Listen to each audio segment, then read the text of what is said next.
আমরা যাচ্ছি খালেদ রায়হানের কাছে। এখন খালেদ রায়হান রাজধানীর তেজগাঁও শিল্প এলাকায় একটি কেন্দ্রে রয়েছেন।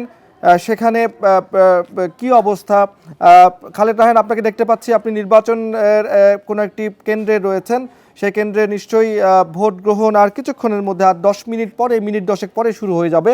নির্বাচনী সরঞ্জামাদি প্রবেশ করেছে, সেখানে আইনশৃঙ্খলা বাহিনীর সদস্যদেরকেও দেখতে পাচ্ছি মোতায়েন রয়েছে এবং প্রার্থীদের প্রতিনিধিরাও অবস্থান করছেন সেখানে। পোলিং এজেন্টরা, বিশেষ করে প্রিজাইডিং অফিসার, সহকারী প্রিজাইডিং অফিসার, সবাইকে দেখতে পাচ্ছি।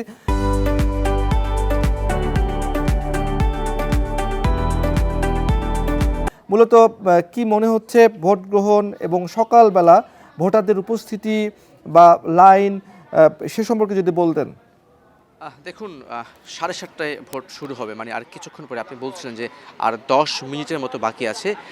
এখনও এই কেন্দ্রে ভোটার উপস্থিতি শুরু হয়নি, যেহেতু সময় এখনও বাকি আছে। আর আপনি যেমনটি বলছেন যে শীতের সকাল কিছুক্ষণ পরে হয়তো মানুষ আসা শুরু করবে। আমি যদি কেন্দ্রের একটু পরিস্থিতি দেখানোর চেষ্টা করি, যেমনটি বলছেন যে পোলিং এজেন্ট, আমরা কিছুক্ষণ আগেই দেখেছিলাম যে পোলিং এজেন্ট তারা কিন্তু এসছেন। বিশেষ করে এই এলাকায় ঢাকার যে কয়েকটি আসন রয়েছে তার মধ্যে সবচেয়ে বেশি এই আসনটিতেই প্রার্থী সংখ্যা বেশি।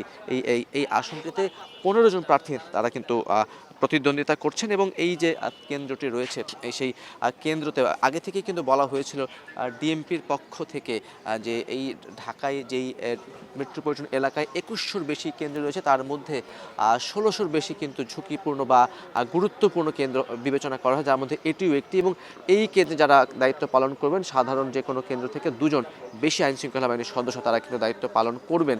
এবং বডি অন ক্যামেরাও থাকবে, এবং পুলিশ থেকে শুরু করে ভ্রাম্যমাণ যে সকল দল তারাও কিন্তু কাজ করবেন। যেহেতু সাধারণ সময়, আপনি শুনতে পাচ্ছেন নিশ্চয়ই, গত রাত থেকে ঢাকার বিভিন্ন কেন্দ্রগুলোর বাইরে থেকে বিভিন্ন রকমের গুজব ছড়ানো হয়েছে বা কিছু ঘটনাও ঘটেছে। আইনশৃঙ্খলা বাহিনীর সদস্যদের সাথে আপনারও কথা হয়েছে, আমারও কথা হয়েছে। তারা সেগুলোকে সাথে সাথে মোকাবেলা করেছে এবং কিছু কিছু অঘটন হওয়ার যে একটা অবস্থা ছিল সেটি থেকে তারা প্রতিরোধ করেছে। আপনার কাছে সে বিষয়ে কথা হয়েছে কিনা? কিছুক্ষণ আগেও সেনাবাহিনীর একজন সদস্যের সাথেও আমার কথা হয়েছে। কি অবস্থা, গতকাল রাতের কোনো রেশ আজকে সকাল পর্যন্ত আছে কিনা?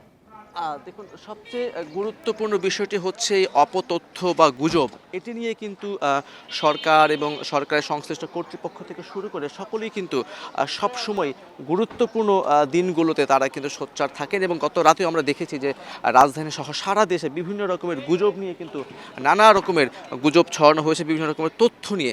তবে সেটিকে মোকাবেলা করার জন্য বা সেটিকে রোধ করার জন্য কিন্তু আমরা দেখেছি আইনশৃঙ্খলা বাহিনীর যে সাইবার মনিটরিং টিম আছে তারা কিন্তু ইতিমধ্যে কাজ করে যাচ্ছেন। এবং একই সঙ্গে সাইবার মনিটরিংয়ের পাশাপাশি আইনশৃঙ্খলা বাহিনীর সদস্য যারা রয়েছেন তারাও কিন্তু কাজ করে যাচ্ছেন। তবে সরকারের পক্ষ থেকে, সংশ্লিষ্ট কর্তৃপক্ষের কাছ থেকে কিন্তু বলা হচ্ছে যে কোনো রকমের গুজবে কান না দেওয়ার জন্য। এবং গতরাতে যে কয়েকটি ঘটনা ঘটেছে, সেই কয়েকটি ঘটনা ছাড়াও বিভিন্ন ঘটনাকে বাড়তি করে কিন্তু দেখা হয়েছে। এখন পর্যন্ত সুনির্দিষ্টভাবে বড় কোনো ঘটনা বা হতাহতের কোনো ঘটনা রাজধানীতে কিন্তু পাওয়া যায়নি। যদিও ভোট গ্রহণ আর কিছুক্ষণ পরে শুরু হবে, এখনও শুরু হয়নি। তবে প্রত্যেকটি কেন্দ্রেই যে পরিমাণ আইনশৃঙ্খলা বাহিনীর সদস্য থাকার কথা, নির্বাচন সংশ্লিষ্ট যাদেরকে থাকার কথা, তারা কিন্তু সকলেই রয়েছেন। আগে থেকে বলা হয়েছে যে প্রত্যেকটি কেন্দ্রে, বিশেষ করে গুরুত্বপূর্ণ যেই 1614টি কেন্দ্র রয়েছে, প্রত্যেকটি কেন্দ্রেই কিন্তু একজন পুলিশ সদস্যের কাছে বডি অন ক্যামেরা থাকবে।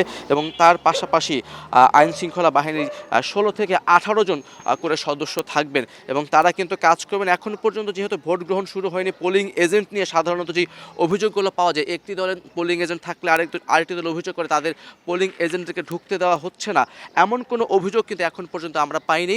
যেহেতু সঙ্গে থাকুন, নিশ্চয়ই এর পরে আর 5 মিনিট পরেই ভোট গ্রহণ অনুষ্ঠিত হবে। সে বিষয়ে আপনার কাছে বিস্তারিত আরও জানবো পরবর্তীতে।